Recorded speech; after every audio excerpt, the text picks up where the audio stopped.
welcome back to the channel. My name is Gonzii and today we are going to be reacting to a video by Lemmino called the Dyatlov pass case. So if you don't know, Lemmino does these amazing videos about like murder mysteries and other types of cases. So this one is called the Dyatlov pass case. So without further ado, man. So yeah, man, without further ado, let's go.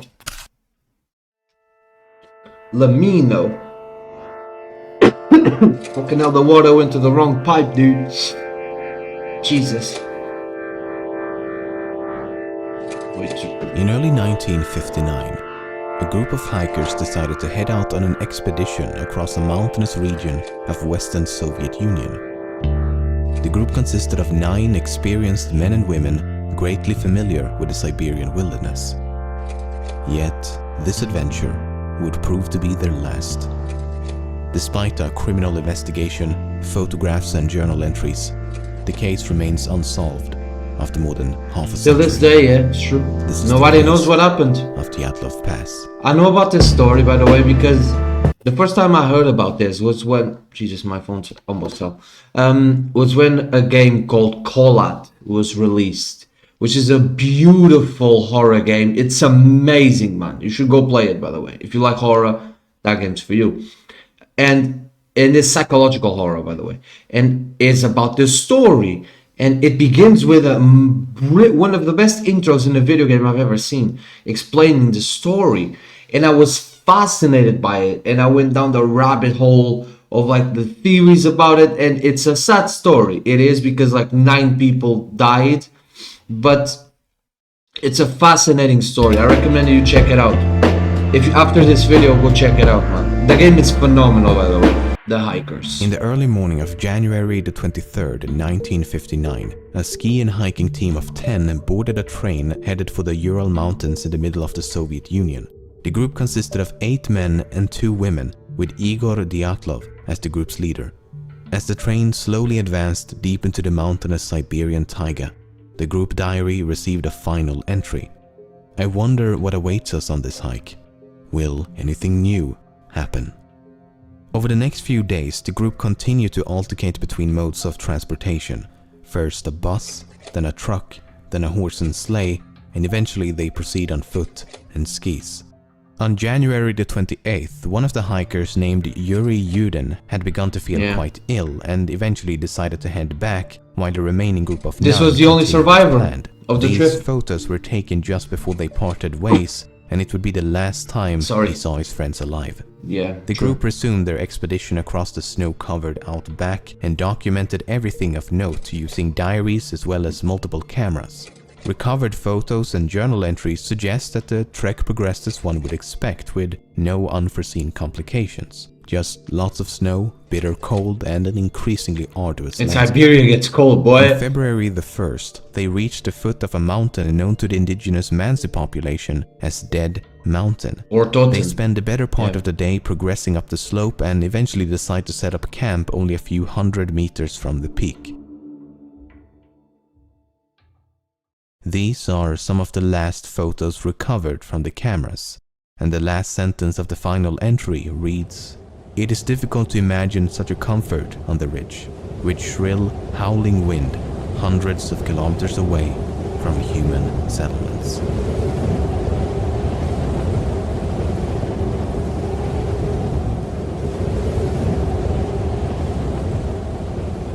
A few weeks later, I don't know if Lemmino is going to talk about this, so I'm going to say it now. They went to this mountain with the tribes there, the Mansi tribe. They called it Ortoten. Is in their language is that name, Death Mountain, Mountain of Death.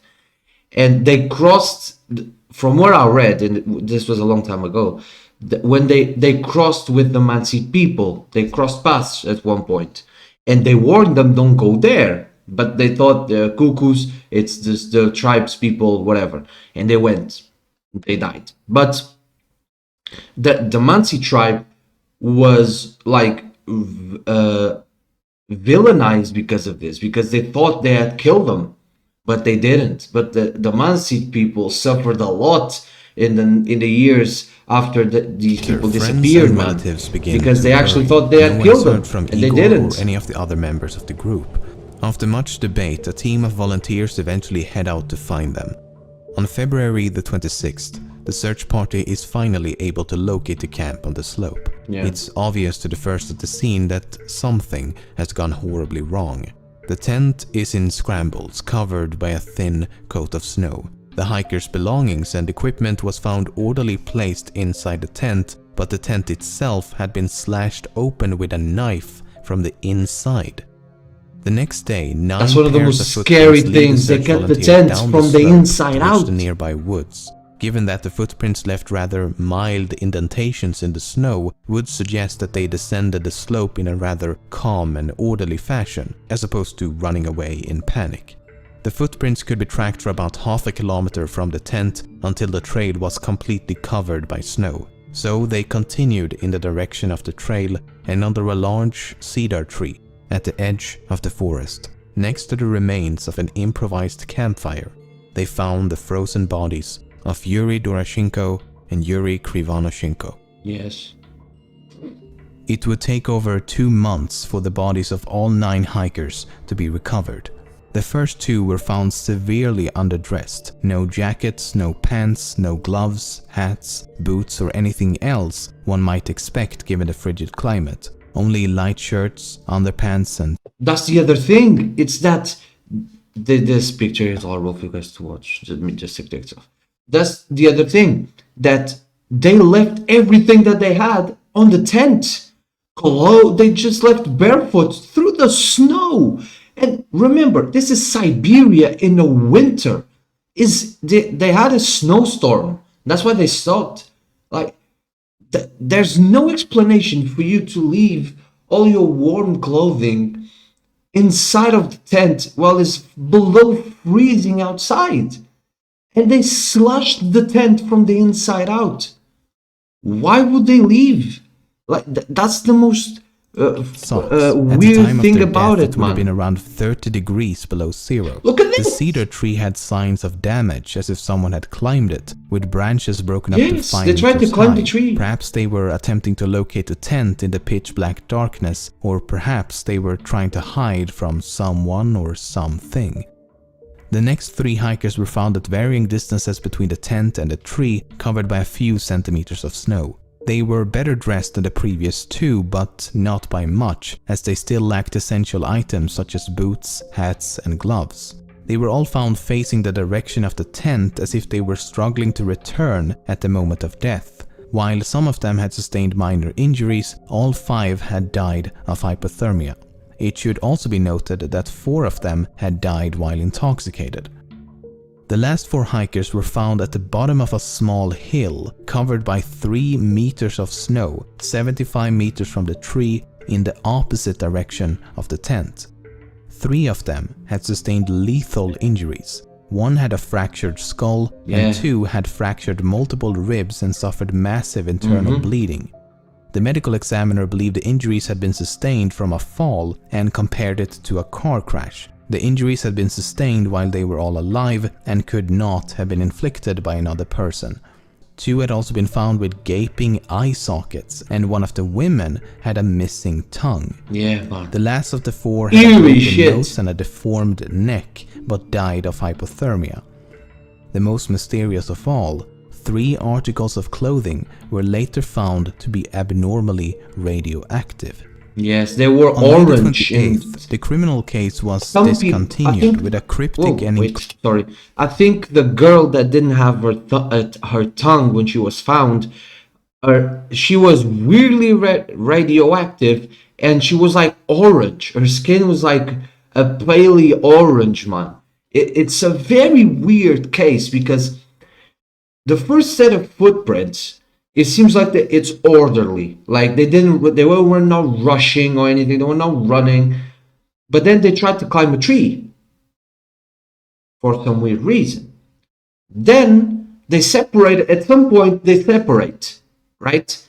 Because they were found 2 people next to this tree. Then they continued down a bit. They found 3 or 4 people more, and then they found the rest only in the spring, below 3 meters of snow. They found the rest on the slope looking.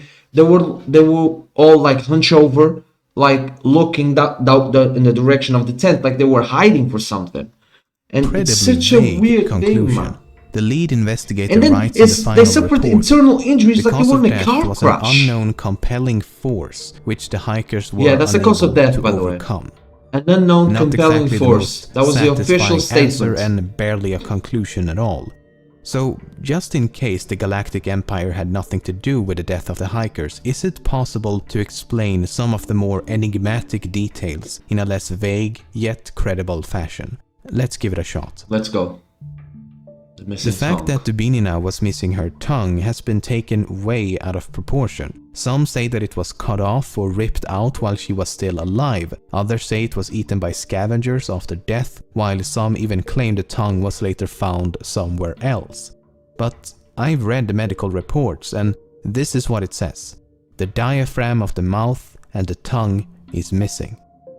That's it. There's nothing about cutting or ripping or anything. I don't know how or where it began, but there seems to be an exaggerated importance placed on this missing tongue, while in reality, it's a rather minor detail. At least the medical examiner believed it to be a minor detail, otherwise he would likely have elaborated further. For example, the same section of the same report states, gaping orbits, the eyeballs are absent. Equally mysterious, right? Well, no, because the medical examiner does provide an explanation for both. Soft tissue injuries to the head are post-mortem changes to Dubinina's corpse, which was recently exposed to water prior to detection. He even adds putrefaction and decomposition in parentheses to clarify exactly what it means. And this was not even exclusive to Dubinina, as the 4 last bodies were all damaged due to the melting snow. Now, some who claim that her tongue must have been removed while she was still alive have pointed to the fact that she had about 100 grams of blood in her stomach. But that's not exactly true either. The relevant portion of the forensic examination reads, the stomach contained up to 100 cubic centimeters of a dark red, slimy mass. That's about 10 centiliters of something, most likely food, mixed with something red, most likely blood. So we don't know how much blood was in her stomach, just that there was blood in her stomach, which isn't that strange given that she was suffering from massive internal bleeding.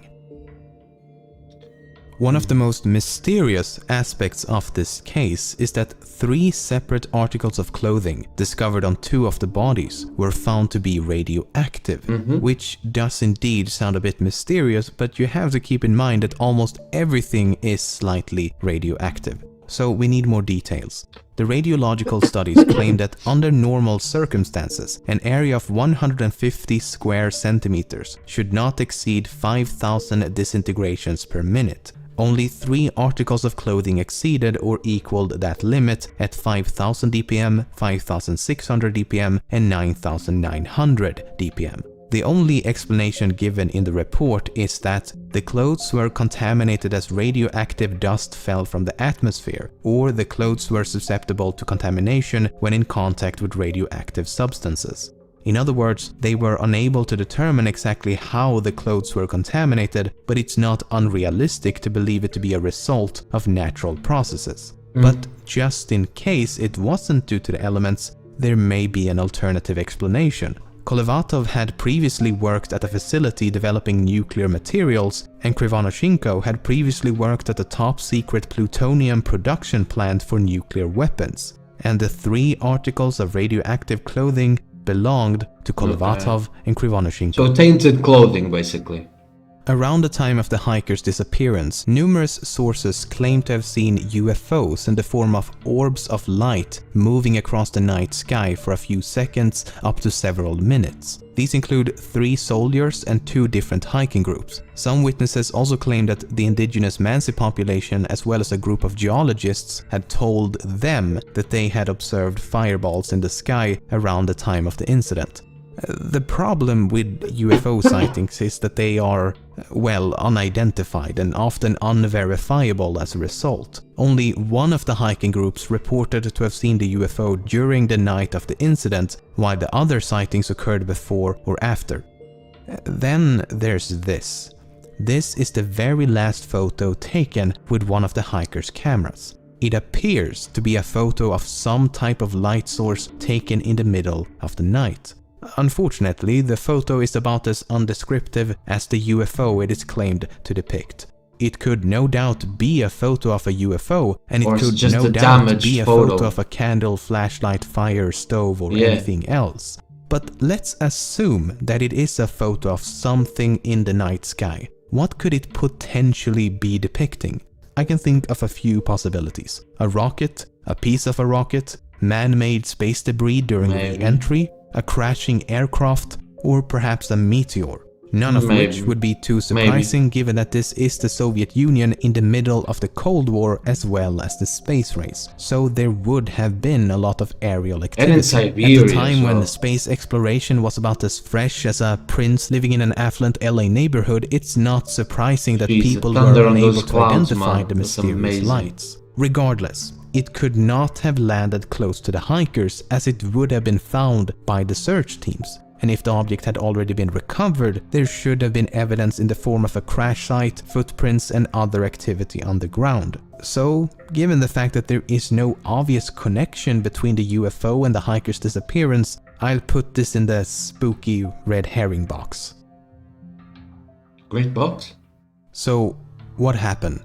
Why did they leave the tent? Why was it slashed open from the inside? How did some of them sustain such major injuries while the others simply succumbed to the cold? Why were so many of them underdressed?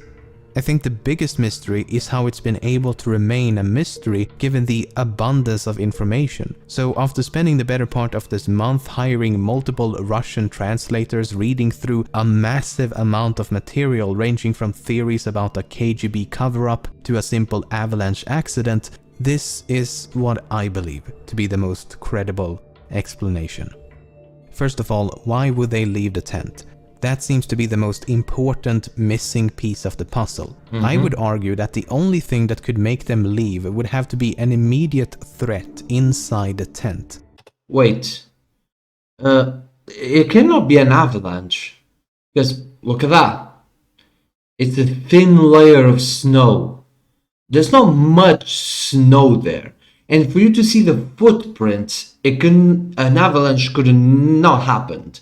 So if something was outside, such as an animal or a UFO, then there would be no reason to cut the tent open. There were no signs of an avalanche, however, they could have escaped believing an avalanche was tumbling towards them. The problem with that theory is that the footprints show them walking in a calm and orderly manner down the slope, as opposed to running away in panic. So something caused them to panic inside the tent, but once outside, they calmed down and made a conscious decision to walk down the slope.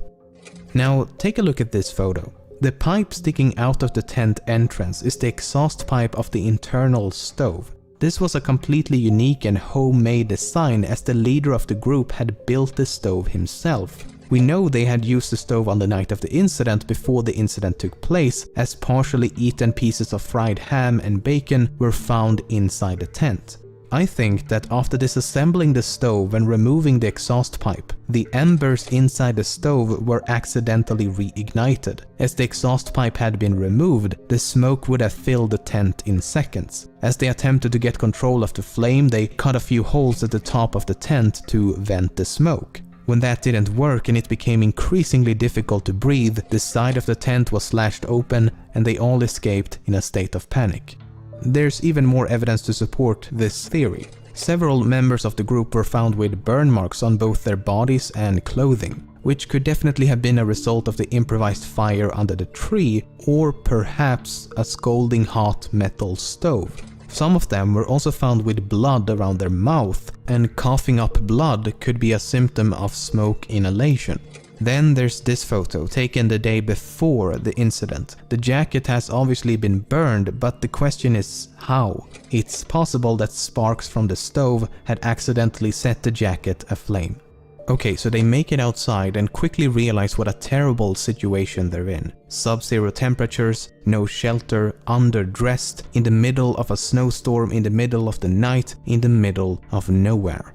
At this point, I think one or more of them made a decision to head for the nearest shelter, which they would have known to be the woods. The reasoning Why they behind this decision separated is likely though? That's the thing. multifaceted. The smoke from the tent could have made it impossible to stay within its proximity, and/or the smoke may have caused them to believe that the tent was on fire. Some of them were intoxicated, which could have affected their judgment as well as their sensibility to the cold. And they may also have believed to be closer to the woods than they actually were. So they finally reached the woods and immediately set out to make a fire. Some climbed a tree and scavenged the surrounding area, while those who are more properly dressed head a bit deeper into the woods. About 75 meters from the tree, 4 of them trigger a minor avalanche, taking them over the edge of a ravine with a drop of about 3 meters. As the bottom is filled with rocks and ice, they sustain lethal injuries. 3 of the other 5 hikers decide to head back for the tent, while the remaining 2 slowly freeze to death around a fading flame. Maybe for sure. Great video, man. So yeah, man, great video by Lemmino. If you want my opinion, it's just, I don't think... That's a very compelling case. I never thought about that. I never heard that theory. There was a fire inside of the tent. The tent fills up with smoke. They have to leave. They think they are closer than they actually are. They go to the woods and they eventually separate and die. Growing up, I thought it was a Yeti because I loved the Yeti and the Bigfoot and everything, and I thought it was him, but of course it wasn't. And I don't know, man. I actually don't know what it was. They knew it was cold. There was a snowstorm outside. Why? If even I'm trying to put myself in that situation. Even if there was a fire inside of the tent and the tent is filled up with smoke, I'm not leaving the tent until I get all of my clothes on. That's for them, because you have to survive outside. Do you know what I'm saying? So I don't know, man. I actually don't know what happened. I hope we find out someday. We probably won't. Yeah, it's a very sad story. It's a very intriguing story.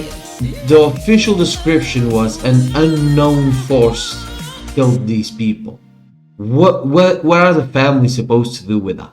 Hey, yeah, your daughter, unknown force, bro. It is what it is, man. And they never investigated further. The investigation, the independent investigations are still going on today. There's an actual museum about this in Russia. So yeah, man, it's a very sad story. But shout out to Lemmino, great video. He's a great content creator. So yeah, man, thank you guys for watching another amazing video, man. I hope you guys enjoyed it as much as I did. And give me your theories in the comments. What do you think happened in the Dyatlov Pass, man? But before we go, don't forget our videos on the channel, man. Come on, bro. Keep God first as always. Drink water, go tell somebody you love them, and if you're here, you know what to do, man. Like the video, subscribe to the channel. My name is Gonzii, and see you guys tomorrow. Goodbye.